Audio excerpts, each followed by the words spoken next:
Hi అండి, welcome to secure insurance services.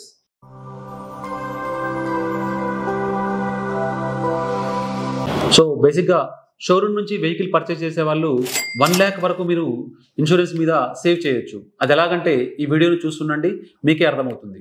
ఈ వీడియోని చూస్తున్న ప్రతి ఒక్కరికి ధన్యవాదాలు. Thank you so much. First time మన ఛానల్ని చూస్తున్న వాళ్ళైతే please subscribe, like and share. Thank you. So బేసిక్గా ఈరోజు మనం మాట్లాడుకునే టాపిక్ వచ్చేసి షోరూమ్ నుంచి మనం వెహికల్ అనేది పర్చేస్ చేసేటప్పుడు చూసుకోవాల్సినటువంటి ముఖ్యమైన అంశాలు. సో బేసిక్గా మనము షోరూంలో మనం వెహికల్ పర్చేస్ చేస్తున్నామంటే షోరూమ్ వాళ్ళు మనకి ఇన్సూరెన్స్ తాలూకు ఒక అమౌంట్ అనేది చెప్తారు. సో మీకు కొంచెం టైం ఉన్నట్లయితే ఖచ్చితంగా మీ ఇన్సూరెన్స్ అనేది ఏదైతే ఉందో ఆ అమౌంట్ ఎంత అవుతుంది అనేది బయట ఒకసారి మీరు క్రాస్ చెక్ చేయండి, లేదా కింద స్క్రోల్ అవుతున్న మా నెంబర్స్కి షోరూమ్ వాళ్ళు ఇచ్చిన కొటేషన్, మనకి ఇన్సూరెన్స్కి అమౌంట్ ఎంత పడుతుంది, మేకు, మోడలు అవన్నీ కూడా మాకు కింద స్క్రోల్ అవుతున్న నెంబర్స్కి మాకు వాట్సాప్లో పంపిస్తే మీకు అప్రాక్సిమేట్ మనం తీసుకునే వెహికల్ మేక్ అండ్ మోడల్ వేరియంట్ని పట్టేసి మినిమం 10,000 రూపీస్ మీరు సేవ్ చేయొచ్చు. ఇది అప్ టు వెహికల్ తీసుకునే మీరు వెహికల్ మీద 1 lakh వరకు కూడా మనము సేవ్ చేయడానికి అవకాశాలు ఉంటాయి. సో మీరు బేసిక్గా మనం చెక్ చేసుకోవాల్సిన విషయం ఏంటంటే ఇన్సూరెన్స్ కంపెనీకి ఏది ప్రొవైడ్ చేస్తున్నారు, మనకి షోరూమ్ వాళ్ళు పాలసీ అనేది ప్రొవైడ్ చేసేటప్పుడు దానికి ఎంత ఛార్జ్ చేస్తున్నారు అని మనం తెలుసుకున్న తర్వాత బయట లేదా మీరు కింద స్క్రోల్ అవుతున్న మా నెంబర్కి మీ ఏదైతే vehicle make and model variant ఏదైతే తీసుకుంటున్నారో అవి మాకు డీటెయిల్స్ పంపిస్తే మేము మీ కొటేషన్ అనేది షేర్ చేస్తాము. అండ్ దీంతోపాటు మనం ముఖ్యంగా చెక్ చేసుకోవాల్సినటువంటి మరికొన్ని అంశాలు ఏంటంటే ఇన్సూరెన్స్ అనేది మనకి ప్రొవైడ్ చేసేటప్పుడు మనకి ఇన్సూరెన్స్ పాలసీలో vehicle value, insure declare value అని ఉంటుంది. మనము ఎక్స్ షోరూమ్ ప్రైస్ పైన ఇన్సూరెన్స్ చేస్తున్నారా లేదా ఆన్ రోడ్ ప్రైస్ పైన ఇన్సూరెన్స్ చేస్తున్నారా అనేది మీరు క్రాస్ చెక్ చేసుకోండి. సో ఈ ఐడివి వాల్యూ అనేది మేజర్గా మనకి ఇన్సూరెన్స్లో చాలా కీలకం అవుతుంది. అది ఎలాగంటే వెహికల్ మోర్ దెన్ 50% అనేది మనకి డ్యామేజ్ అయినప్పుడు ఆటోమేటిక్గా ఇన్సూరెన్స్ కంపెనీస్ అన్నీ కూడా ఏం చేస్తాయంటే దీన్ని టోటల్ లాస్ కింద కన్సిడర్ చేసేసి మీకు ఏదైతే ఇన్సూర్ డిక్లేర్ వాల్యూ అనేది మీరు మెన్షన్ చేస్తారో సో ఆ అమౌంట్ మాత్రమే మనకి క్లెయిమ్ సెటిల్మెంట్ అనేది చేయడం జరుగుతుంది. సో ఈ ఐడివి అనేది ఫస్ట్ పార్ట్. అండ్ సెకండ్ వచ్చేసి మనకి జీరో డిప్రిషియేషన్. దీన్నే మనము ఈజీ టర్మినాలజీలో మనకి తొందరగా అర్థం అవడం కోసం బంపర్ టు బంపర్ అంటాము. సో ఈ బంపర్ టు బంపర్ లేదా జీరో డిప్రిషియేషన్ అంటే ఏంటంటే మనకి ఏదైనా వెహికల్ యాక్సిడెంట్ అయినప్పుడు మనము నార్మల్ ఇన్సూరెన్స్ తీసుకునడం కన్నా ఈ బంపర్ టు బంపర్ అనేది మనం తీసుకున్నప్పుడు ఏమవుతుందంటే మన కార్కు జరిగేటువంటి యాక్సిడెంట్ లేదా నష్టం ఏదైతే ఉందో దాంట్లో denting, painting, plastic, fibre, metal ఈ ఐటమ్స్ అన్నీ కూడా 50% మాత్రమే కవరేజ్ అవుతాయి నార్మల్ పాలసీలో. ఈ జీరో డిప్రిషియేషన్ అనేది తీసుకోవడం వల్ల టోటల్ 100% అనేది ఈ జీరో డిప్రిషియేషన్ అనేది కవర్ చేయడం జరుగుతుంది. సో అండ్ నెక్స్ట్ వచ్చేసి మనకి కన్జ్యూమబుల్స్ కవరేజ్. సో ఈ కన్జ్యూమబుల్స్ కవరేజ్ అంటే ఏంటంటే బేసిక్గా మనం జీరో డిప్రిషియేషన్లో జరిగేటువంటి లాస్ ఏదైతే ఉందో డెంట్, పెయింట్ ఇవి కవర్ అవుతాయి. కానీ లోపల బంపర్కి సంబంధించినటువంటి nuts, bolts, engine oil, gear oil, AC, air filter ఇవన్నీ కూడా కన్జ్యూమబుల్స్ అంటారు. ఏదైనా మేజర్ యాక్సిడెంట్ అయినప్పుడు మనకి కన్జ్యూమబుల్స్ అనే కవరేజ్ లేకపోతే వీటికి మనమే పే చేయాల్సి వస్తుంది. ఆ టైంలో మనకు జరిగే నష్టానికి మనము చాలా అమౌంట్ అనేది మన పాకెట్లోంచి పే చేయాల్సి వస్తుంది. సో ఈ పాలసీలో మనకి కన్జ్యూమబుల్స్ అనే కవరేజ్ ఉందా లేదా కూడా ఒకసారి క్రాస్ చెక్ చేసుకోండి. అండ్ మనకి థర్డ్ వచ్చేసి engine and gear box protection.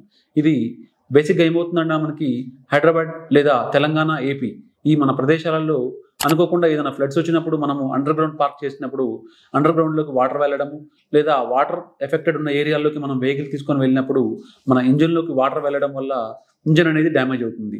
So engine protection అనే కవరేజ్ లేకపోవడం వల్ల మనకి ఏమవుతుందంటే ఇన్సూరెన్స్ అనేది రిజెక్ట్ అయిపోయి మనకి చాలా ఇబ్బంది అనేది జరుగుతుంది. సో ఇంజిన్ ప్రొటెక్షన్ కూడా one of the major part in vehicle insurance. And దాంతోపాటు మనం చెక్ చేసుకోవాల్సినటువంటి మరొక ఇన్సూరెన్స్ కవరేజ్ వచ్చేసి return to invoice coverage. So బేసిక్గా ఏమవుతుందంటే రిటర్న్ టు ఇన్వాయిస్ కవరేజ్ మనము vehicle value, insure declare value ఏదైతే ఉందో అది అన్ని ఇన్సూరెన్స్ కంపెనీస్ కూడా ఎక్స్ షోరూమ్ ప్రైస్ పైనే మనకి ఇవ్వడం జరుగుతుంది. సో ఈ రిటర్న్ టు ఇన్వాయిస్ అనే కవరేజ్ మనం ఆప్ట్ చేసుకోవడం వల్ల మనకి జరిగిన వెహికల్ ఏదైనా మేజర్ యాక్సిడెంట్ అయినప్పుడు మనం కట్టినటువంటి road tax, RTA charges, insurance amount ఇవన్నీ కూడా మనకి మేజర్ యాక్సిడెంట్ అయినప్పుడు టోటల్ ఇన్సూరెన్స్ కంపెనీనే మనకి పే చేయడం జరుగుతుంది. సో ఇది కూడా 100% one of the major key role for vehicle insurance. And one more coverage వచ్చేసి మనకి కీ రీప్లేస్మెంట్ కవరేజ్. సో కొన్నిసార్లు మనం ఏమవుతుందంటే హడావుల్లో లేదా ఏదైనా కంగారులో ఉండి తాళం చేతులు ఎక్కడో మర్చిపోవడమా లేదా పడిపోవడమా దొంగతనం అవ్వడం అనేది జరుగుతుంది. సో ఈ కీ ప్రొటెక్షన్ అనే కవరేజ్ మనం ఆఫ్ చేసుకోవడం వల్ల ఏమవుతుందంటే మనకి కీ అనేది ఎక్కడైనా మిస్ప్లేస్ అయినా దొంగతనం జరిగినా ఖచ్చితంగా ఈ కీ ప్రొటెక్షన్ కవరేజ్ అనేది మనకి చాలా యూజ్ అవుతుంది. సో బేసిక్గా ఈ కీ ప్రొటెక్షన్ కవరేజ్ అనేది ప్రీమియం చాలా తక్కువగా ఉంటుంది. Up to 250 rupees to 500 rupees మాత్రమే ఉంటుంది మన వెహికల్ మేక్ అండ్ మోడల్ వేరియంట్ని పట్టేసి. అండ్ ఇంకొక మేజర్ కవరేజ్ వచ్చేసి మనకి road side assistance coverage. So బేసిక్గా ఈ రోడ్ సైడ్ అసిస్టెన్స్ కవరేజ్ ఏంటంటే మనకి వెహికల్ ఎక్కడైనా యాక్సిడెంటల్గా ఆగిపోయినప్పుడు మనము అక్కడి నుంచి టోయింగ్ చేసుకొని రావడం అనేది చాలా ఇబ్బంది అవుతుంది. సో ఆ టైంలో ఈ రోడ్ సైడ్ అసిస్టెన్స్ అనే కవరేజ్ అనేది మనకి చాలా హెల్ప్ అవుతుంది. సో రోడ్ సైడ్ అసిస్టెన్స్ అనేది మనం పరిచయం చేయడం వల్ల ఇన్సూరెన్స్ కంపెనీ వాళ్ళు అక్కడ ఉన్నటువంటి ప్లేస్ని మనం వాళ్ళకి చెప్పినట్టయితే మనకి పాలసీ బాండ్లో ఉన్నటువంటి road side assistance number call చేసి చెప్పడం ద్వారా వాళ్ళు మనకి ఒక పికప్ వ్యాన్ అనేది పంపిస్తారు. సో వాళ్ళే టోయింగ్ చేసుకొని మనకి based on company to company 50 kilometres are 100 kilometres are unlimited kilometres అనేది మనకి రోడ్ సైడ్ అసిస్టెన్స్లో ప్రొవైడ్ చేయడం జరుగుతుంది. సో ఇది కూడా మనకి నాట్ ఓన్లీ టోయింగ్, మనకి ఏదైనా పంచర్ అయినా లేదా మన వెహికల్లో ఫ్యూయల్ అయిపోయినా అండ్ బ్యాటరీ జంప్ స్టార్ట్ అవ్వడము, కిక్ స్టార్ట్ అవ్వడము, ఇలాంటివన్నీ కూడా ఈ రోడ్ సైడ్ అసిస్టెన్స్లోనే కవర్ అవుతాయి. సో ఈ రోడ్ సైడ్ అసిస్టెన్స్ కూడా ఖచ్చితంగా మన పాలసీలో ఉండేలాగా క్రాస్ చెక్ చేసుకోండి. అండ్ మనకి దీంతోపాటు స్పేర్ కార్ కవరేజ్ అని ఉంటుంది. ఇది కొన్ని ఇన్సూరెన్స్ కంపెనీస్ మాత్రమే ప్రొవైడ్ చేస్తారు. ఇది ఎలా అంటే మనకి వెహికల్ ఏదైనా యాక్సిడెంట్ అయినప్పుడు మనకి వేరే ఆల్టర్నేట్ వెహికల్ లేనప్పుడు మనం ఏదైనా వెహికల్ మనము రెంటల్ పర్పస్లో తీసుకొని సో దాని బిల్స్ అనేది మనం సబ్మిట్ చేస్తే దానికి కూడా ఇన్సూరెన్స్ కంపెనీని పే చేయడం జరుగుతుంది. సో ఇవన్నీ కూడా మేజర్ యాడ్ ఆన్స్ కవరేజ్. కంపల్సరీగా మనకి ఏదైతే యూజ్ అవుతుందో, మనకి ఏదైతే బెస్ట్ అని మనం అనుకుంటామో అవన్నీ కూడా నేను చెప్పిన వాటిలో మీరు చూస్ చేసుకోండి. సో ఖచ్చితంగా మీరు షోరూమ్ నుంచి పాలసీ అనేది పర్చేస్ చేసేటప్పుడు మీరు మాకు కింద స్క్రోల్ అవుతున్న నెంబర్కి మీ వెహికల్ మేక్ మోడల్ వేరియంట్ అనేది మీరు మాకు పంపిస్తే షోరూమ్ టు అండ్ మనం ఇచ్చే కొటేషన్కి, షోరూమ్ ఇచ్చే కొటేషన్కి ఆల్మోస్ట్ చాలా డిఫరెన్స్ అనేది ఉంటుంది. దీని ద్వారా మీరు అప్ టు 1 lakh వరకు సేవ్ చేయవచ్చు. సో ఈ వీడియోని చూసిన వాళ్ళు, ఫస్ట్ టైం చూస్తున్న వాళ్ళు, ఐ రిక్వెస్ట్ మన తెలుగు వాళ్ళ కోసం క్రియేట్ చేసినటువంటి ఈ ఇన్సూరెన్స్ రిలేటెడ్ యూట్యూబ్ ఛానల్ని మీ అందరూ సపోర్ట్ చేసి నన్ను బ్లెస్ చేస్తారని ఆశిస్తున్నాను. Thank you so much. Thank you.